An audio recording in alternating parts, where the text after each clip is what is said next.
Hello friends, welcome to our study channel wifi to tech. Friends, आज मैं polity के कुछ महत्वपूर्ण प्रश्न आप लोगों के लिए लेकर आया हूं। ये ऐसे प्रश्न हैं जो अब तक के कई सारे एग्ज़ाम में पूछा जा चुका है। तो चलिए बिना देर किए शुरू करते हैं। क्वेश्चन नंबर 1 है, निम्नलिखित में से कौन प्रोटेम स्पीकर को शपथ दिलाता है? तो इसका राइट आंसर होगा राष्ट्रपति। राष्ट्रपति प्रोटेम स्पीकर को शपथ दिलाता है। तो राष्ट्रपति जो है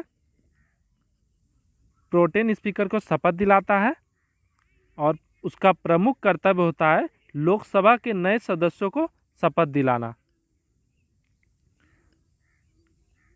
नेक्स्ट क्वेश्चन है, निम्नलिखित में से कौन भारत के दूसरे सर्वोच्च पद पर काबिज है?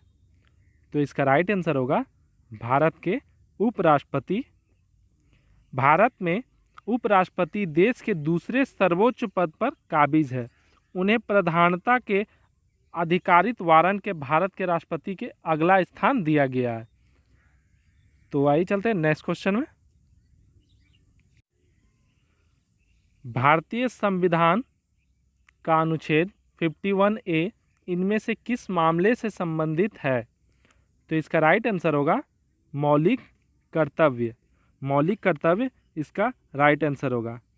भारत के संविधान अनुच्छेद 51A मौलिक कर्तव्य से संबंधित है और भारत के संविधान अनुच्छेद 12 से 35 मौलिक अधिकार से संबंधित है।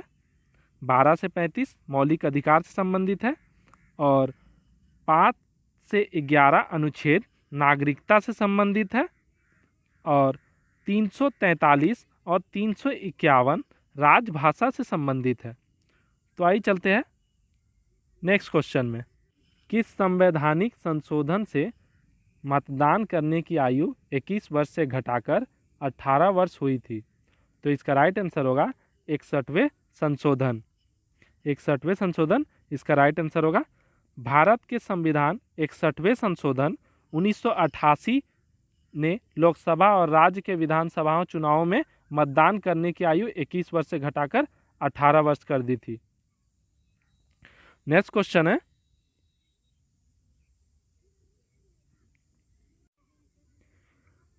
निम्नलिखित में से लोकसभा की शक्ति कौन सी है?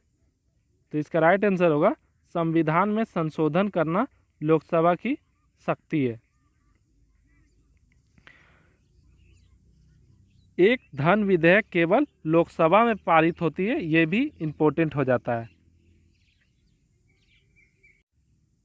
नेक्स्ट क्वेश्चन है, भारत के सर्वोच्च न्यायालय से संबंधित निम्नलिखित पर विचार करें। तो अनुच्छेद 125 न्यायाधीश का वेतन, अनुच्छेद 127 तदर्थ न्यायाधीशों की नियुक्ति, अनुच्छेद 126 कार्यवाहक मुख्य न्यायाधीश की नियुक्ति, इनमें से सभी ये तीनों सही है। नेक्स्ट क्वेश्चन है, सर्वोच्च न्यायालय के न्यायाधीश के महाभियोग के लिए कैसे बहुमत की आवश्यकता है? तो सर्वोच्च न्यायालय के न्यायाधीश की महाभियोग के लिए विशेष बहुमत की आवश्यकता है। तो इसका ऑप्शन नंबर 1 इसका राइट आंसर होगा। सर्वोच्च न्यायालय के न्यायाधीश को विशेष बहुमत से महाभियोग लगाया जा सकता है। विशेष बहुमत संसद के प्रत्येक सदन की कुल सदस्यता का बहुमत की उपस्थिति तथा मतदान करने वालों की सदस्य का 2/3 बहुमत से उस पर महाभियोग लगाया जा सकता है। और सरल बहुमत क्या होता है कि सरल बहुमत में होता है उपस्थिति और मतदान करने वाले सदस्यों का बहुमत होता है। और प्रभावी बहुमत मतलब होता है धन की प्रभावी बहुमत का मतलब है कि घर की प्रभावी ताकत का 50% से अधिक होना। नेक्स्ट क्वेश्चन है, भारतीय संविधान कब लागू हुआ था? तो इसका राइट आंसर होगा 26 जनवरी 1950 को भारतीय संविधान लागू हुआ था।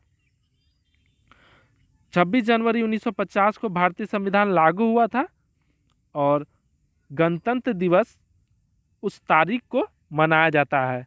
26 जनवरी को गणतंत्र दिवस के रूप में मनाया जाता है 26 जनवरी 1950 को भारत सरकार के अधिनियम की जगह पर भारत के शासक दस्तावेज के रूप में लागू हुआ। और संविधान पारित कब हुआ था? तो संविधान पारित हुआ था 26 नवंबर 1949 को। नेक्स्ट क्वेश्चन है, फोर्थ स्टेट शब्द का क्या अर्थ है? तो इसका राइट आंसर होगा प्रेस। फोर्थ स्टेट शब्द प्रेस से संदर्भित है। इसे संयुक्त राष्ट्र में चौथा स्तंभ कहा जाता है क्योंकि वे बड़े पैमाने पर मीडिया के योगदान के साथ लोकतांत्रिकीकरण की प्रक्रिया का निरीक्षण करते हैं। पहले 3 स्तंभ में ये है पादरी, कुलीन और अमेजन, और चौथा स्तंभ प्रेस है। इसकी स्थापना 1837 में हुई थी। इसे सरकार की चौथी शाखा भी कहा जाता है।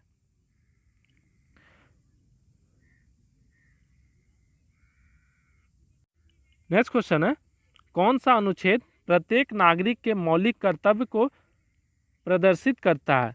तो इसका राइट आंसर होगा अनुच्छेद 51A, नागरिक मौलिक कर्तव्यों को प्रदर्शित करता है। और अदर ऑप्शन को यहाँ पे देखें तो अनुच्छेद 51A प्रत्येक भारतीय नागरिक के मौलिक कर्तव्यों को निर्देशित करता है और मौलिक कर्तव्य संविधान के बताए गए निर्देशों की एक सूची है जिसका पालन राष्ट्र के प्रत्येक नागरिक को करना ही चाहिए। नेक्स्ट क्वेश्चन है, इनमें से किसके पास उच्च न्यायालय के न्यायाधीश को हटाने की शक्ति है? तो इनमें से संसद के बहुमत से पारित प्रस्ताव पर राष्ट्रपति हटा सकता है। तो भारतीय संविधान के अनुच्छेद 218 के तहत यदि संसद में 2/3 बहुमत के साथ एक प्रस्ताव पारित किया जाए तो उच्च न्यायालय के न्यायाधीश को राष्ट्रपति द्वारा हटाया जा सकता है। और सौमित्र सेन भारत की आज़ादी के बाद के पहले न्यायाधीश थे जिनके लिए धनराशि के गमन हेतु राज्यसभा में निष्कासन प्रस्ताव पारित किया गया था। नेक्स्ट क्वेश्चन है, निम्नलिखित में से कौन के भारत उपराष्ट्रपति के चुनाव में भाग लेने के योग्य नहीं है? तो इसका राइट आंसर होगा राज्य विधानमंडल के सदस्य उपराष्ट्रपति के चुनाव में भाग लेने के लिए पात्र नहीं है। हालांकि राज्यसभा केंद्र सरकार के राज्यों का प्रतिनिधित्व करता है मगर चुनाव वोटिंग नहीं कर सकता है। उपराष्ट्रपति का चुनाव दोनों सदन के निर्वाचन मंडल के अप्रत्यक्ष चुनाव द्वारा किया जाता है। यह भी आप लोगों के लिए इम्पोर्टेंट है। और उपराष्ट्रपति राज्यसभा का पदेन अध्यक्ष होता है।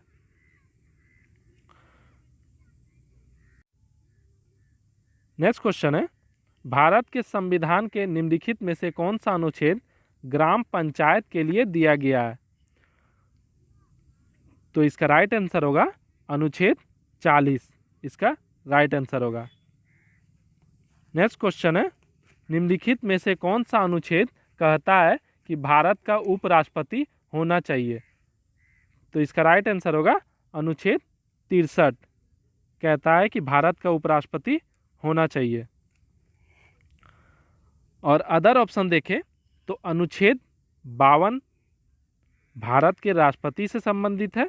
अनुच्छेद 53 संघ की कार्यकारी शक्ति से संबंधित है। अनुच्छेद 54 राष्ट्रपति के चुनाव का तरीका से संबंधित है। नेक्स्ट क्वेश्चन है, भारत के संविधान के तहत आपातकाल की घोषणा के लिए निम्नलिखित में से कौन सा कारण नहीं हो सकता? तो इसका राइट आंसर होगा आंतरिक अशांति। इसका राइट आंसर होगा। भारत के संविधान के तहत आपातकाल की घोषणा के लिए आंतरिक अशांति कारण नहीं हो सकता है। 44वें संशोधन अधिनियम में इसका उल्लेख किया हुआ है। नेक्स्ट क्वेश्चन है, संसद की संयुक्त बैठक की अध्यक्षता किसके द्वारा की जाती है? तो इसके राइट आंसर होगा लोकसभा के अध्यक्ष के द्वारा की जाती है। संसद की संयुक्त बैठक की अध्यक्षता लोकसभा अध्यक्ष करते हैं। संयुक्त बैठक संविधान के अनुच्छेद 108 के तहत राष्ट्रपति बुलाया जाता है, राष्ट्रपति द्वारा बुलाया जाता है। अध्यक्ष की नियुक्ति और अनुपस्थिति के समय में उपराष्ट्रपति इसका कार्यभार संभालते हैं, और उपराष्ट्रपति अगर अनुपस्थित रहे तो इसका कार्यभार उपसभापति, राज्यसभा के उपसभापति संभालते हैं, और इसका अनुच्छेद 108 से संबंधित है। राज्य विधानसभा में संयुक्त बैठक का प्रावधान उपलब्ध नहीं है। नेक्स्ट क्वेश्चन है, निम्नलिखित में से कौन सरकार द्वारा प्रायोजित संगठन नहीं है? तो इसका राइट आंसर होगा ICICI bank. ICICI bank limited एक भारतीय बहुराष्ट्रीय कंपनी और वित्तीय सेवा कंपनी है जिसका मुख्यालय मुंबई में है, और इसका पंजीकृत कार्यालय बड़ोदरा गुजरात में है। 2018 के रूप में आईसीआईसीआई बैंक संपत्ति और बाजार पूंजीकरण के मामले में भारत का दूसरा सबसे बड़ा बैंक है। आईसीआईसीआई बैंक भारत के बिग 4 बैंकों में से एक है। नेक्स्ट क्वेश्चन है, भारत के सशस्त्र बलों की सर्वोच्च कमांडर कौन होते हैं? तो इसका राइट आंसर होगा राष्ट्रपति। प्रेजेंट टाइम पे भारत के राष्ट्रपति कौन है? तो रामनाथ कोविंद प्रेजेंट टाइम पे भारत के राष्ट्रपति है।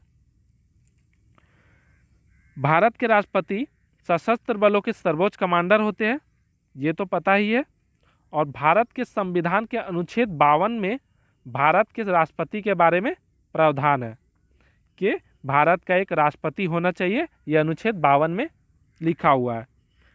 वे अपनी क्षमता के तहत तीनों सशस्त्र बलों के प्रमुख की भी नियुक्ति कर सकते हैं, जैसा कि अभी हाल ही में किए हैं। तीनों सशस्त्र बलों के प्रमुख है हम लोगों के बिपिन रावत। तो नेक्स्ट क्वेश्चन है, योजना आयोग के अध्यक्ष कौन हुआ करते हैं? तो योजना आयोग के अध्यक्ष प्रधानमंत्री हुआ करते हैं। ऑप्शन नंबर 2 इसका राइट आंसर है। अभी देखा जाए तो योजना आयोग के जगह पे अब नीति आयोग हो गया है। तो नीति आयोग के बारे में जानते हैं, चलिए। तो नीति आयोग के भी अध्यक्ष प्रधानमंत्री होते हैं, और नीति आयोग का स्थापना वर्ष है 1 जनवरी 2015। नीति आयोग का फुल फॉर्म है national institute of transforming India. Next question है, एक विधेयक धन विधेयक है या नहीं, यह तय करने का अधिकार किसके पास है? तो इसका राइट आंसर होगा लोकसभा के अध्यक्ष के पास है। धन विधेयक लोकसभा में पेश एक विधेयक को संदर्भित करता है जो आमतौर पर कर कानून सरकार के आधार एवं वैभव नियंत्रित करने में शामिल करता है। लोकसभा अध्यक्ष इसे ऊपरी सदन में भेज के पहले एक मनी विधेयक के रूप में प्रमाणित करते हैं। नेक्स्ट क्वेश्चन है, जब युद्ध या बाहरी आक्रमण के आधार पर आपातकाल किया जाता है तो इसे किस रूप में जाना जाता है? तो इसका राइट आंसर होगा राष्ट्रीय आपातकाल। राष्ट्रीय आपातकाल इसका राइट आंसर होगा। नेक्स्ट क्वेश्चन है, किस संवैधानिक संशोधन द्वारा पंचायत राज व्यवस्था अस्तित्व में आई? तो इसका राइट आंसर होगा 73वां संशोधन। 73वां संशोधन है, तो अब 73वां संशोधन के बारे में जानते हैं। 73वां संशोधन 1992 में हुआ था। संविधान के भाग 4 में अनुच्छेद 243 की प्रविष्टि की गई थी इसके तहत, और इसके तहत इनमें 3 स्तरीय प्रणाली शुरू की गई, जो ग्राम पंचायत, पंचायत समिति और जिला परिषद है। नेक्स्ट क्वेश्चन, निम्नलिखित में से कौन सा अनुच्छेद नए राज्य के गठन या स्थापना को परिभाषित करता है? तो इसका राइट आंसर होगा अनुच्छेद 2, ऑप्शन नंबर 2 इसका राइट आंसर होगा। नेक्स्ट क्वेश्चन है, भारत के संविधान में मूल रूप से कितने अनुच्छेद है? तो भारत के संविधान में मूल रूप से 395 अनुच्छेद है। भारत के संविधान में मूल रूप से 395 अनुच्छेद है। वर्तमान में संविधान में 448 प्लस अनुच्छेद है। भारत के संविधान मूल रूप से अंग्रेजी में लिखा गया था और प्रेम बिहारी नारायण रायजादा ने भारतीय संविधान को हस्तलिखित किया था। भारतीय संविधान को भारत की संविधान सभा ने 26 नवंबर 1949 को अपनाया था और 26 जनवरी 1950 को प्रभावी हुआ था। तो आइए चलते हैं नेक्स्ट क्वेश्चन में। भारतीय संविधान में मौलिक अधिकारों की सूची संविधान के किस भाग से दी गई है? तो इसका राइट आंसर होगा भाग 3 से दी गई है।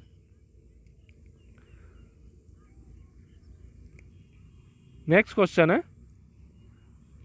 किसके सार्वजनिक धन का संरक्षण भी कहा जाता है? तो नियंत्रक एवं महालेखा परीक्षक को सार्वजनिक धन का संरक्षक कहा जाता है और नियंत्रक एवं महालेखा परीक्षक का 148 के तहत भारतीय संविधान के कैग के रूप में स्वतंत्र पदभार का प्रावधान है, अनुच्छेद 148 के तहत। और प्रेजेंट टाइम पे नियंत्रक महालेखा परीक्षक कौन है? तो राजीव महर्षि। ये आपके लिए जानना बहुत ज़रूरी हो जाता है। तो दोस्तों यहाँ पे हम लोगों का पॉलिटी के कुछ प्रश्न समाप्त हुए। तो यदि मेरा वीडियो ये पॉलिटी का सीरीज पसंद आया है तो प्लीज़ हमें सपोर्ट करें। इसके लिए मेरे चैनल को सब्सक्राइब कीजिए, लाइक कीजिए और हाँ, बेल आइकन दबाना को ना भूलें। इससे आपको अपडेट मिलता रहेगा। तो मिलते हैं अगले वीडियो में एक नए सीरीज के साथ।